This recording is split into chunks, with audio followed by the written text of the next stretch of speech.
Hello mi gente, today I have an oracle deck for you. It is the Angels and Ancestors Oracle. If you hear a little bit of noise, it is raining like crazy outside today. It's been like this for the past week. So without further ado, let's get right to the video.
Once again, I'd like to mention that there is a thunderstorm going on right now. So if you hear kind of rumbling, that is the lightning.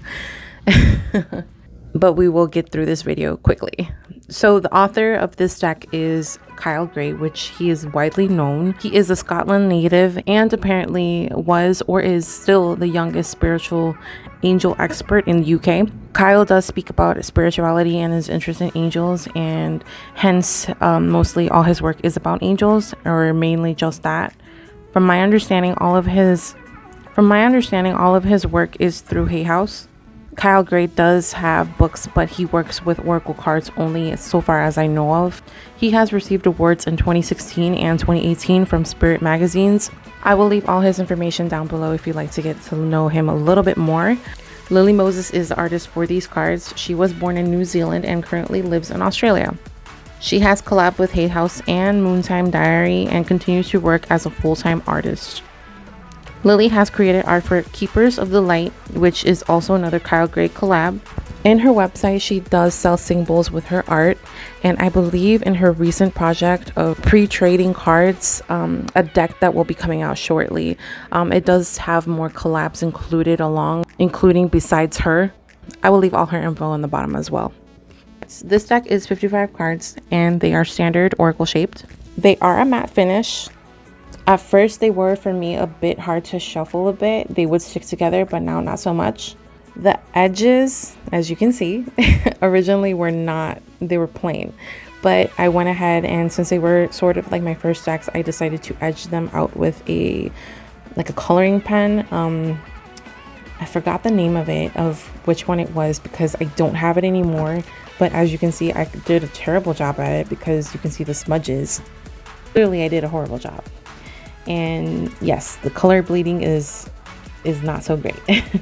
So the guidebook, it comes with your basic guidebook, how-to spreads and meanings, and extended messages about the cards. And if you notice, as I was showing the cards, I was doing them group by group, and there's my reasoning for that. Each group has its own meaning.